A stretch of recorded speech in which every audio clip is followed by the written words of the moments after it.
इस गलत नैरेटिव में कब तक हम लोगों को फंसाते रहेंगे? आपको याद है 2 साल पहले यही कहा गया था कि सीएए ये तो इससे खतरनाक कानून कोई हो ही नहीं सकता है। महिलाएं जो हैं, मुसलमान महिलाएं, वो अपना हिजाब उठा करके लेडी महिला पुलिस ऑफिसर को नहीं दिखाएंगी। अब ये हज करने जाते हैं तब तो मुंह हिजाब उठा करके दिखाते हैं। ममता बनर्जी का प्रॉब्लम है नागरिकता दो हिंदुओं को बुलाकर, तो उनकी छाती पे सांप लौटने लगता है। अगर किसी का वोटर लिस्ट में प्रॉब्लम हो रहा है तो इसमें सुसाइड कर लिया जाएगा, और क्या पता कौन किस चीज के लिए सुसाइड कर रहा है। घुसपैठिया मुसलमानों को बचाने के लिए उनकी नजरों में बेहतर और अच्छा मसीहा बनने के लिए ये लोग ये सब टिप्पणियां करते हैं। इसके अलावा चर्चा के लिए हमारे साथ भारतीय जनता पार्टी से नाजिया इलाही खान जुड़ गई। नाजिया, बहुत बहुत स्वागत है आपका। और कमाल की राजनीति एसआईआर को लेकर बंगाल में हो रही है, और एसआईआर के साथ इसमें एनआरसी को भी जोड़ दिया गया है, और कहा जा रहा है कि 2 लोगों की मौत हुई, जिम्मेदार चुनाव आयोग और बीजेपी। नमस्कार, वंदे मातरम, भारत माता की जय। Vishal ji, the special intensive revision SIR कोई हवा से उड़ के तो आया नहीं है। Based upon Bharat constitution article 324 इस बात की अथॉरिटी और इस बात की अनुमति देता है इलेक्शन कमीशन ऑफ भारत को कि वो स्क्रूटनी कर सकते हैं, आराम से कर सकते हैं। आपने आगरा पाड़ा, आपने कूच बिहार और आपने एक और जगह बंगाल की नाम लिया है। मुसलमान शायद इसलिए मर रहे होंगे क्योंकि उनको डर लग रहा है कि उनका बांग्लादेशी घुसपैठिया वाला जो प्रमाण है वो इलेक्शन कमीशन ऑफ भारत ठीक वैसे ही निकाल करके सबके सामने प्रकाशित करेगा जिस हिसाब से बिहार में हमने देखा है। अब आती है बात कि कोई हिंदू अगर कोई कार या कोई पॉल या कोई मंडल अगर सुसाइड करके मर ही जा रहा है, और उसके बाद फिर ये जो ममता की पुलिस, क्योंकि ममता ही पुलिस मंत्री है, तो ममता की पुलिस अगर कोई फैब्रिकेट और फेक डायरी में कुछ लिख कर कर लेकर आती है तो it's a part of trial, it's a part of investigation. उसको फॉरेंसिक में डालना चाहिए। एसआईआर किसी भी तरीके से कोई गलत कार्रवाई तो नहीं की जा रही है। अब इसको अगर सही से समझते हैं तो इंटेंसिव रिवीजन अक्योर्ड जो हुआ है वो 1961 में हुआ है, 1965 में हुआ है, 1966 में हुआ है, 1983 में हुआ है, 84 में हुआ है, 1987 में हुआ है, 89 में हुआ है। स्पेशल इंटेंसिव रिवीजन हुआ है। इसके अलावा मुझे और आपको दोनों को याद होगा कि राहुल गांधी इस मामले को लेकर के देश के सर्वोच्च न्यायपालिका में गए थे, और जहां पर उनको फिर मुंह पे थप्पड़ मरवा करके आना पड़ा था, क्योंकि देश के सर्वोच्च न्यायपालिका ने इलेक्शन कमीशन ऑफ भारत को कहा था कि वो जो कर रहे हैं ठीक कर रहे हैं, उनको अपना काम करने दिया जाए और उनकी कार्रवाई में कोई बाधा नहीं दिया जाए।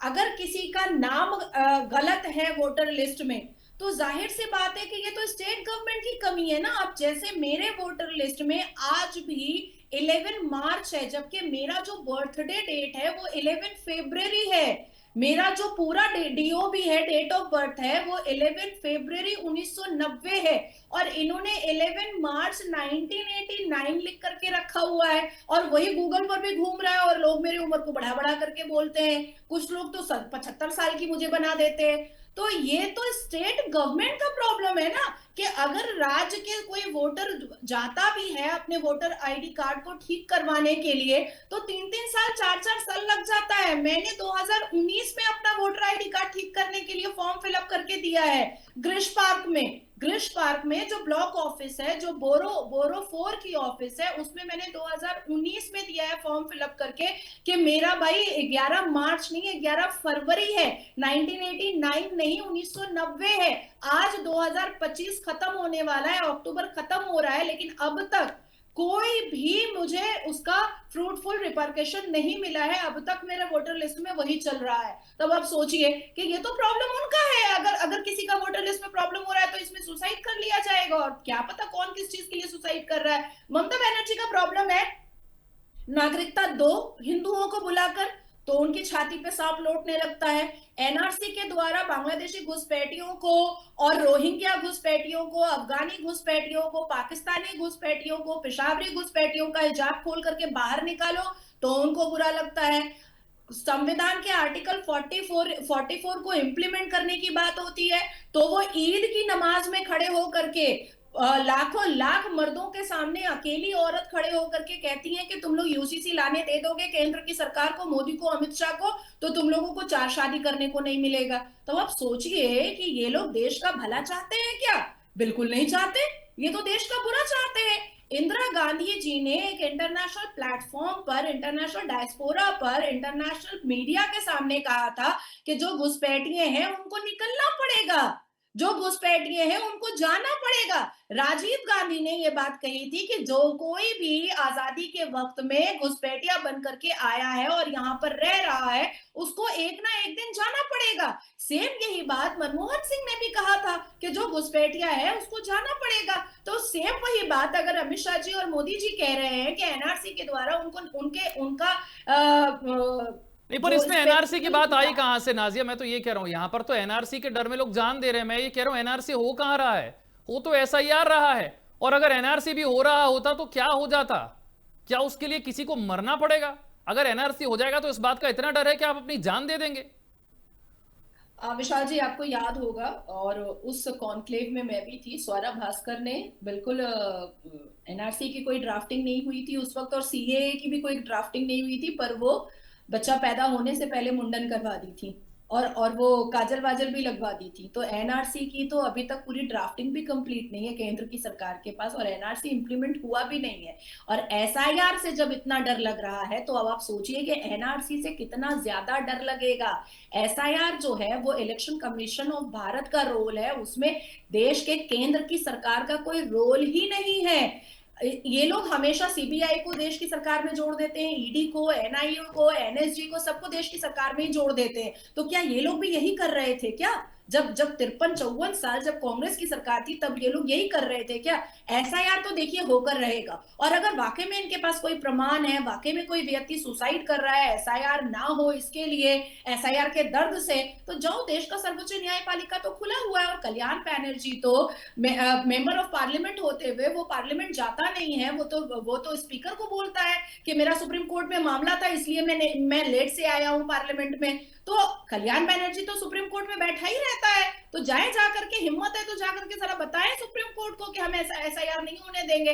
अब भारत के संविधान आर्टिकल 324 को मैं भी देखना चाहूंगी कि देश का सर्वोच्च न्यायपालिका कैसे कंट्रोल करता है, कैसे रोकता है। दूसरी एक बहुत इंपॉर्टेंट बात है कि ममता बनर्जी साहिबा को यह बात बहुत अच्छे से पता है कि उनका पॉकेट वोट जो है वो घुसपैठिया मुसलमान है और जो वहां के जो 21-22% मुस्लिम है वो मुसलमान है। तो इन टोटल 40% जो वोट है वो उनके पॉकेट में है और वो 40% वोट में से अगर ये घुसपैठिया मुसलमान निकल जाते हैं, रोहिंग्या मुसलमान, बांग्लादेशी मुसलमान निकल जाते हैं, तो उनको वाकई में भाजपा से इलेक्शन फाइट करना पड़ेगा। तीसरी बात कि अभिषेक बैनर्जी ने जो ये दबंगई वाली बात, ये जो क्रिमिनल वाली बात, ये जो गुंडे वाली बात, ये जो डकैतों वाली बात कहा है कि भाजपा का कोई भी नेता आए तो उसको पेड़ से बांध दो, उससे बर्थ सर्टिफिकेट मांगो, उससे उसका प्रूफ मांगो, तो ये कोई नई बात नहीं है विशाल जी। पहला कि भारतीय जनता पार्टी का ऐसा कोई नेता नहीं है पश्चिम बंगाल का जिसके ऊपर 50 से ऊपर केस नहीं है। मेरे ऊपर भी 50 से ऊपर केसेस किए गए हैं। सबको क्वाश करते करते मैं अपनी नानी का नाम भूल रही हूँ। उसके बाद में मारपीट मेरे साथ भी बहुत बार हुआ है, गाड़ी से घसीट घसीट करके निकाल निकाल करके मारा गया है मुझे, साड़ी फाड़ फाड़ करके मारा गया है मुझे, गाड़ियां तोड़ी फोड़ी गई है, गाड़ी के ऊपर पेट्रोल डाला गया है, ये सब किया गया है। तो ये जो गुंडागर्दी है टीएमसी का, वो भारतीय जनता पार्टी के प्रत्येक हर एक नेता और नेत्री और कार्यकर्ताओं के साथ होता आया है और होता रहेगा जब तक वहां प्रेसिडेंट रूल नहीं लगेगा।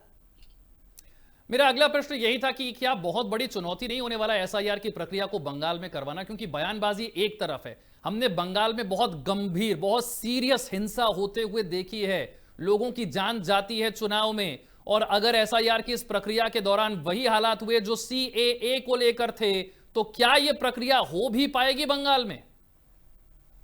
नहीं, ये पूरा निर्भर करता है इलेक्शन कमीशन ऑफ भारत पर, क्योंकि बहुत ज्यादा रोड़े अटकाए थे लालू प्रसाद ने भी और लालू प्रसाद के कार्यकर्ता और तेजस्वी यादव ने भी बहुत ज्यादा रोड़े अटकाए थे। यहाँ तक कि राहुल गांधी तो देश के सर्वोच्च न्यायपालिका गए थे और अंत में जब कुछ नहीं समझ में आया तो तालिबानी स्टेटमेंट, शरई स्टेटमेंट जो है वो लालू प्रसाद की पार्टी से और लालू प्रसाद के बेटों के मुंह से आने लगा कि महिलाएं जो हैं, मुसलमान महिलाएं, वो अपना हिजाब उठा करके लेडी महिला पुलिस ऑफिसर को नहीं दिखाएंगी। अब ये हज करने जाते हैं तब तो हिजाब उठा करके दिखाते हैं, जब पासपोर्ट बनाने के लिए जाते हैं तो महिलाएं हिजाब उठा करके दिखाती हैं। तो ठीक उसी तरीके से चुनौती पश्चिम बंगाल में रहेगा और जिस तरीके से दबंगई लालू प्रसाद की पार्टी और लालू प्रसाद के लोग करते हैं, उसी तरीके से गुंडागर्दी, क्रिमिनल एक्टिविटीज, जिहादी एक्टिविटीज पश्चिम बंगाल में भी होता रहेगा। अब इस पर यह देखना है कि नवंबर 15 के बाद मैं भी जा रही हूँ पश्चिम बंगाल, और वहां पर मुझे भी रहना है, फिर 7 दिसंबर से मैं भी पश्चिम बंगाल में हूँ। तो अब आप लोग देखिएगा मजा कि कितनी बार मुझे मारा जाएगा, कितनी बार मेरी गाड़ियां तोड़ी जाएंगी और कितने हजार मेरे ऊपर एफआईआर होंगे। किस बात के खुन्नस के लिए, किस बात के गुस्से के लिए? क्योंकि SIR election commission of Bharat करेगा, लेकिन उसका परिणाम भारतीय जनता पार्टी के लोगों को भुगतना पड़ेगा। अब मेरा प्रश्न यह है कि एसआईआर को लेकर कुछ बहुत बड़े प्रश्न उठाए गए और यह कहा गया कि प्रक्रिया शुरू हुई तब बीजेपी के बड़े बड़े नेताओं ने कहा था कि एसआईआर का विरोध इसलिए हो रहा है क्योंकि घुसपैठिए पकड़ में आ जाएंगे। जब एसआईआर हो गया, 65 लाख लोगों के नाम काट दिए गए, तो प्रश्न पूछा गया मुख्य चुनाव आयुक्त से कि कितने घुसपैठिए पकड़ में आए, तो उस बात का कोई जवाब नहीं दिया गया। अब सवाल यह है कि चुनाव आयोग ने तो कभी कहा नहीं था घुसपैठिए पकड़ने के लिए, ये तो कह रही थी बीजेपी, लेकिन अब 65 लाख लोगों के नाम कटे तो क्या ये 65 लाख घुसपैठिए हैं? ऐसा तो कहा नहीं गया। तो क्या घुसपैठिए पकड़ में आए? नहीं, ये तो जिसके मन में ये सवाल आ रहा है वो आराम से इलेक्शन कमीशन ऑफ भारत को आरटीआई करे। जिस किसी के मन में भी आ रहा है, अगर थोड़ा सा भी लीगल अवेयरनेस है, तो इलेक्शन कमीशन ऑफ भारत को राइट टू इंफॉर्मेशन एक्ट 2005 के हिसाब से आरटीआई करे कि आपने कितने घुसपैठिए पकड़े, आपने जितने भी वोटर आईडी कार्ड को आपने रिजेक्ट किया है उसमें कितने घुसपैठिए आपको समझ में आए। ये पूरा डिटेल्स हमें चाहिए, देश की जनता जानना चाहती है। ये कर सकते हैं, लेकिन क्यों नहीं कर रहे हैं? क्योंकि उनको भी पता है कि टीवी के सामने बोलना और टीआरपी बटोरना ये बहुत आसान होता है, लेकिन डीप डाउन जा करके जब आप ड्रेच करते हो तब लोहे का चना चिबाना पड़ता है। देखिए, पश्चिम बंगाल में बहुत सारे ऐसे भाजपा नेता और नेत्री हैं जो रात में जाकर के दारूबाजी करते हैं बैठ करके टीएमसी के लोगों के साथ, तो वो जानबूझ करके ऐसी टिप्पणियां देते हैं जो हमारे लिए मुसीबत हो जाए संभालना। लेकिन मैं तो ये सब लाग लपेट में रहती नहीं हूँ। ऐसे कई भारतीय जनता पार्टी के नेता और नेत्री हैं जिसको बहुत आराम से 11-12 बजे के बाद टीएमसी के नेताओं के गोद में देखा जाता है। 2021 में विधानसभा इलेक्शन में श्रावंती को ये भारतीय जनता पार्टी से टिकट मिला था विधानसभा का, और वो Shravanti during election campaigning Madan Mitra के गोद में पड़ी रहती थी। 2021 में विधानसभा इलेक्शन का टिकट मिला था नुसरत रूही जहां जैन के यार बॉयफ्रेंड को, जोश बैनर्जी को, और वो रात में बेड पर पड़ा रहता था नुसरत रूही जहां जैन के। तो आप सोचिए कि गलतियां तो भारतीय जनता पार्टी से भी हो रही है ना पश्चिम बंगाल में। इसलिए तो भारतीय जनता पार्टी जो केंद्र की पार्टी ऑफिस है, जो केंद्र की पॉलिटिक्स है, उसको मैंने कई बार सतर्क भी किया है, कई रिप्रेजेंटेशन भी दिए हैं कि कई ऐसे मीर जाफर है जो पश्चिम बंगाल में बैठे हुए हैं। दूसरी बात कि इलेक्शन कमीशन ऑफ भारत ने, विशाल जी, कभी नहीं कहा है कि मैं घुसपैठिया पकड़ रहा हूं। कभी भी उनका ये स्टेटमेंट नहीं आया है। स्क्रूटनी होता आया है, स्क्रूटनी होता रहेगा। जो गलत है वोटर आईडी कार्ड, उसको कैंसिल किया जाएगा। जिसमें गलतियां हैं उसको दिखाया जाएगा। आप इसके बाद अगर किसी को 1 2 3 करके कोई सवाल पूछना है इलेक्शन कमीशन ऑफ भारत से, या तो वो देश के सर्वोच्च न्यायपालिका जा सकता है, या तो वो आरटीआई का सहारा ले सकता है, या तो डायरेक्ट जा करके अपने स्टेट के हाई कोर्ट में केस कर सकता है कि मुझे इलेक्शन कमीशन ऑफ भारत से पूरा डिटेल चाहिए, पूरा का पूरा डिटेल चाहिए जिस हिसाब से उन्होंने कैंसिल किया है वोटर आईडी कार्ड को, बस। लेकिन इस गलत नैरेटिव में कब तक हम लोगों को फंसाते रहेंगे? आपको याद है 2 साल पहले यही कहा गया था कि सीएए, ये तो इससे खतरनाक कानून कोई हो ही नहीं सकता, ये आ गया तो मुसलमानों की नागरिकता गई। अब 2 साल हो गए सीएए आए हुए, एक भी ऐसा मुसलमान कोई लेकर आ जाए जिसकी नागरिकता चली गई हो। लेकिन वो फेक नैरेटिव में देश का नुकसान हुआ ना। शाहीन बाग में रोड रोके गए ना, देश भर में तोड़फोड़, आगजनी, दंगे किए गए ना, वो देश को तो नुकसान उठाना पड़ा। आज बिहार में एसआईआर हो गया शांतिपूर्ण तरीके से, क्या बंगाल में हो पाएगा? एक फिर से फेक नैरेटिव चलेगा ना कि एसआईआर हुआ तो बंगाल के मुसलमानों का नाम तो कट जाएगा, और नहीं भी हो रहा है एनआरसी तब भी कह दिया जाएगा कि एसआईआर नहीं हो रहा, ये तो पिछले दरवाजे से एनआरसी हो रहा है, आपकी नागरिकता चेक करने आ रहे हैं और आप नागरिक नहीं रहेंगे इस देश के। अब विशाल जी, मुझे याद है कि 2012 से लेकर के 2025 तक में ममता बनर्जी ने ऐसा कोई भी इंप्रूवमेंट और डेवलपमेंट और एजुकेशन पर काम नहीं किया है जिसके नाम पर वो टीआरपी या एक्सक्लूसिव न्यूज में आ सके। लालू प्रसाद के हमेशा दबंगई को ही न्यूज पर दिखाया गया है। अखिलेश यादव गुंडागर्दी और मुख्तार और क्या क्या, यही सब गुंडों की बातें, जिहादियों की बातें।